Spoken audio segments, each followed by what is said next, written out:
ഒരു കാര്യം കൂടി എനിക്ക് ഹാഷ്മിയോട് പറയാൻ ആഗ്രഹിക്കുന്നു. ഹാഷ്മിക്ക് തൻ്റെ ഇടമുണ്ടെങ്കിൽ ഹാഷ്മി വിളിക്കുന്ന ആള് ഉമ്മയുടെ ഭർത്താവ് തന്നെയാണ് ഹാഷ്മിയുടെ വാപ്പയെങ്കിൽ ലൈവായിട്ടൊരു പ്രോഗ്രാം നടത്തുക.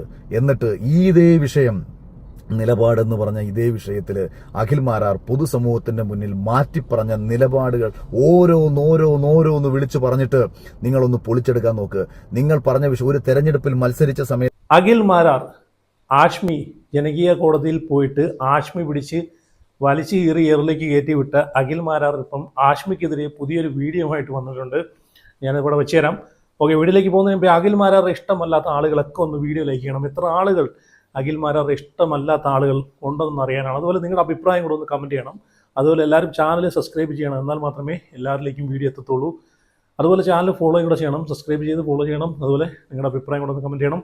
അപ്പോൾ നമുക്കറിയാം അഖിൽ മാരാർ തെറ്റ് സംഭവിച്ചു കഴിഞ്ഞാൽ അല്ലെങ്കിൽ തെറ്റ് പറ്റിക്കഴിഞ്ഞാൽ അത് തിരുത്താൻ ശ്രമിക്കണം. എനിക്കൊരു തെറ്റ് പറ്റിപ്പോയി, ഇതങ്ങനല്ല. ഇതവിടെ ന്യായീകരിച്ച് മെഴുകി ഒരു പരുവാക്കിയിട്ട് അഖിലിൻ്റെ വിചാരം എന്ന് വെച്ച് കഴിഞ്ഞാൽ, ഇയാളെ വിചാരം എന്ന് വെച്ച് കഴിഞ്ഞാൽ ഞാൻ വലിയ സംഭവമാണ്, മറ്റുള്ളവരെക്കാളും നല്ല 2 കൊമ്പ് എനിക്ക് കൂടുതലാണ്, ഈ മറ്റുള്ളവർക്ക് ഒരു പുണ്ണാക്കും അറിയത്തില്ല എന്നുള്ള ധാരണയിലാണ് ഇയാൾ നടക്കുന്നത്. ആഷ്മി വലിച്ചു കീറി മുളക് തേച്ച് എയറിലേക്ക് വിട്ട സമയത്ത് ജനകീയ കോടതിയിൽ പോയി നമ്മളെല്ലാവരും കണ്ടതാണ്. സത്യം പറഞ്ഞാൽ അവിടെ ഇരുന്നിട്ടുണ്ടല്ലോ, ഞാൻ വിചാരിച്ച അഖിൽ അവിടെ തോണ്ടിയിട്ട് അതിൻ്റെ അടിയിലോട്ട് ഇറങ്ങി പോകുമായിരിക്കുന്നു. അപ്പം ഞാൻ വിചാരിച്ചു അതിനൊക്കെ ശേഷം മിക്കവാറും ഇയാൾ ഒന്നെങ്കിൽ രാജ്യം വിട്ടുപോകും, അല്ലെങ്കിൽ ഇയാൾ വല്ല കടും കൈകാണം ചെയ്യും. കാരണം അമ്മാതിരി രീതിയിലാണ് ആഷ്മി പിടിച്ച് തേച്ചൊട്ടിച്ച് വിട്ടത്, വലിച്ചു കീറി കള്ളത്തരങ്ങളെല്ലാം പൊളിച്ചടുക്കി വിട്ടത്. ഓക്കെ, എന്തായാലും അതിനുശേഷം ഒരു ഉളുപ്പും ഇല്ലാതെ വീണ്ടും ഒരു പ്രതികരണവുമായിട്ട് അഖിൽ വന്നിട്ടുണ്ട്. എന്നാലും അഖിൽ മാരാറിൻ്റെ മറുപടി ഒന്ന് കാണാം. ആഷ്മിക്ക് ഒരു മറുപടി കൊടുക്കുകയാണ് അഖിൽ മാരാർ, ഒന്ന് കണ്ടിട്ട് വരാം. അപ്പോൾ എന്തായാലും നിങ്ങളുടെ അഭിപ്രായങ്ങൾ എല്ലാവരും കമൻറ്റ് ചെയ്യണം. അതുപോലെ വീഡിയോ എല്ലാവരും ലൈക്ക് ചെയ്യണം, ചാനൽ സബ്സ്ക്രൈബ് ചെയ്യണം, ഫോളോ ചെയ്യണം. ഹാഷ്മി നമസ്കാരം. ജനകീയ കോടതിയിലേക്ക് ഹാഷ്മി എന്നെ ക്ഷണിക്കുമ്പോൾ ഞാൻ വെറും വിഡ്ഢിയായതുകൊണ്ടല്ല. എൻ്റെ ഉള്ളിൽ ഉറച്ച സത്യവും നീതിയും ഉണ്ടായതുകൊണ്ടും എനിക്ക് പറയാനുള്ള സത്യങ്ങൾ പറയണമെന്ന് ആഗ്രഹിച്ചതും കൊണ്ട് തന്നെയാണ്.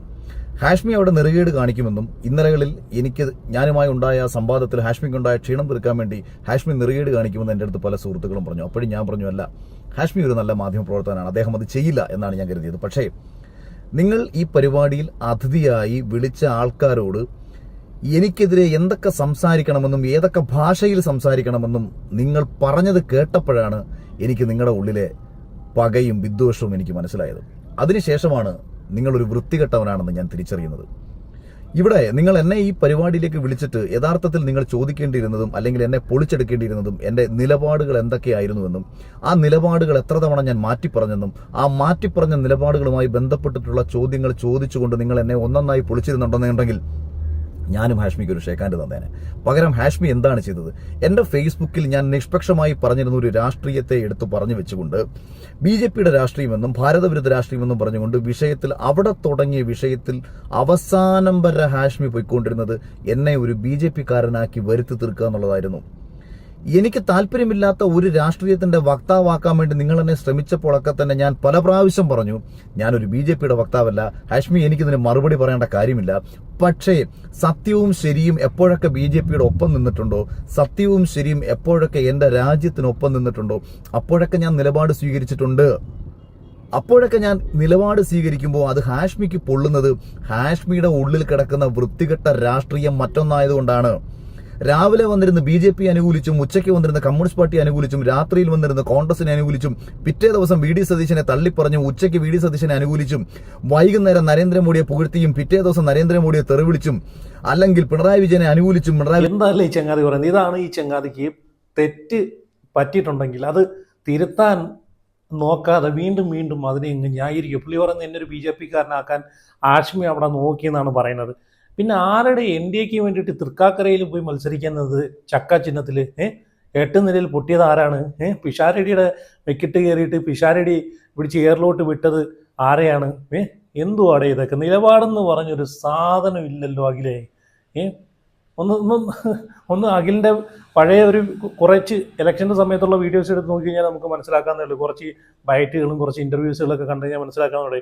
ഇവിടെ ആഷ്മി ഓരോന്നും പൊളിച്ചടുക്കി കൈ കൊടുക്കുന്നുണ്ട്, പൊളിച്ചടുക്കി.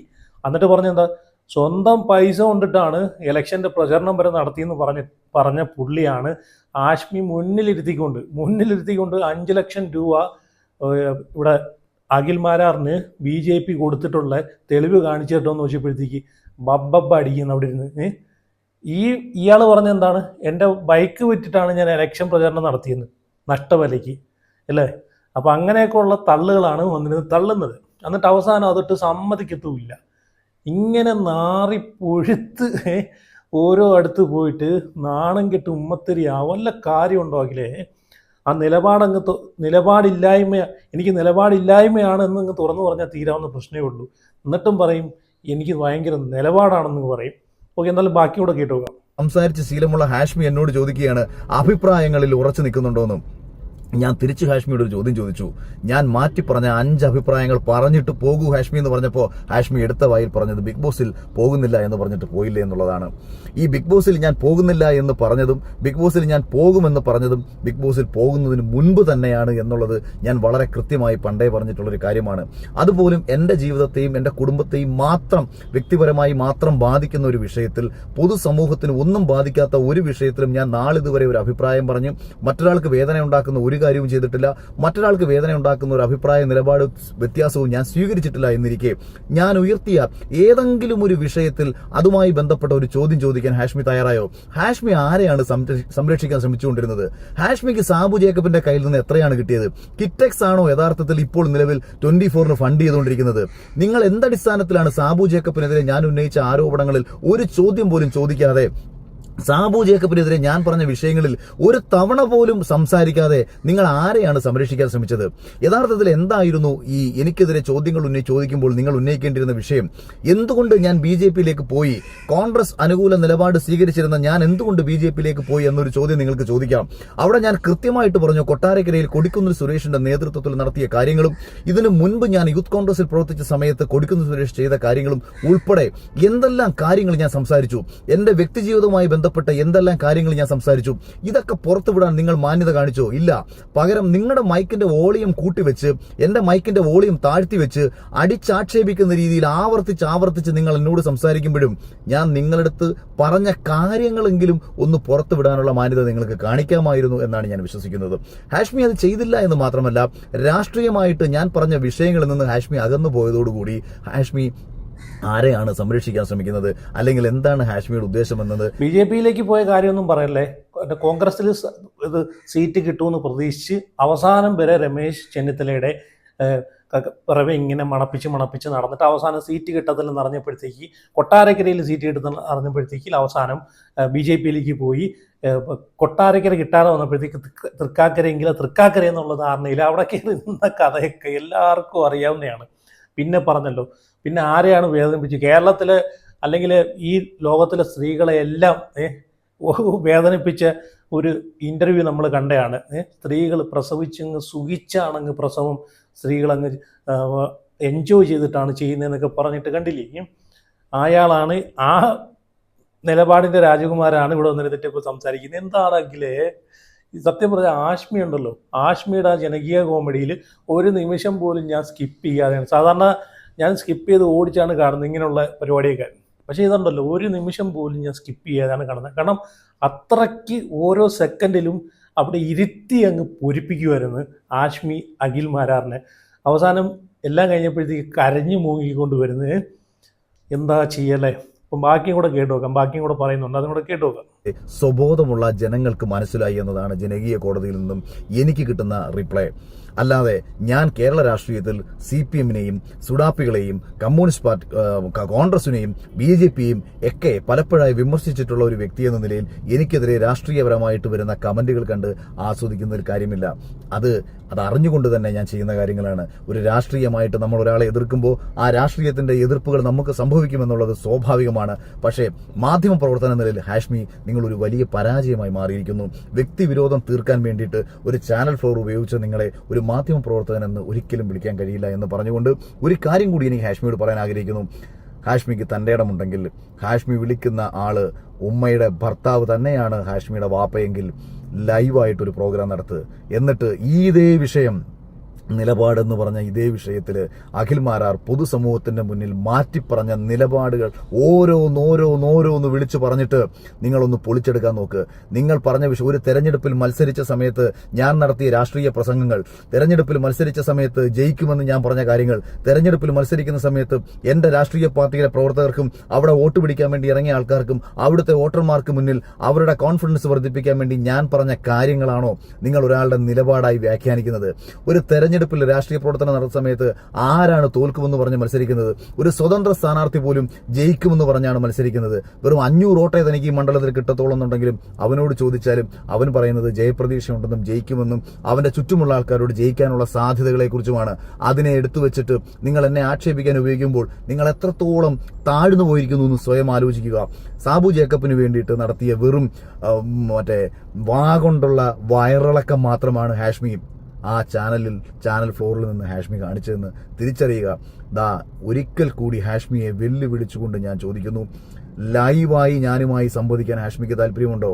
ഒരു എഡിറ്ററേയും സഹായമില്ലാതെ, ഒരു ഇന്നിയറിൽ നിന്നും ചെവിയിൽ അവന്മാർ പറഞ്ഞു തരുന്ന കാര്യങ്ങൾ കേൾക്കാതെ, എനിക്കെതിരെ ഉപയോഗിക്കാൻ വേണ്ടിയിട്ട് നിങ്ങളെ എഡിറ്റിംഗ് ടീമിന്റെയും എഡിറ്റോറിയൽ ഡെസ്കിന്റെയും സഹായത്തോടു കൂടി ചെവിയിലിരുന്ന് അവന്മാർ പറഞ്ഞു തരുന്ന കാര്യങ്ങൾ കേട്ടിട്ട് പ്രിപ്പയർ ചെയ്ത് എഴുതി തയ്യാറാക്കി കൊടുത്ത കുറെ വീഡിയോകൾ ഉണ്ടായിരുന്നല്ലോ. അവിടെ നിന്ന് പറയുന്ന ഞാനും കേട്ടതാണല്ലോ. ഞാൻ തന്ന ആദ്യത്തെ വീഡിയോ പ്ലേ ചെയ്യും, ഞാൻ തന്ന രണ്ടാമത്തെ വീഡിയോ പ്ലേ ചെയ്യും, ഞാൻ തന്ന മൂന്നാമത്തെ വീഡിയോ പ്ലേ ചെയ്യും. എന്നിട്ട് അത് ഏതെങ്കിലും പ്ലേ ചെയ്തിട്ട് എന്തെങ്കിലും സംഭവിച്ചോ? അത് ഏതെങ്കിലും ഒന്നിൽ നിങ്ങൾക്ക് നിങ്ങൾ പറഞ്ഞ കാര്യം സ്ഥാപിച്ചെടുക്കാൻ പറ്റിയോ?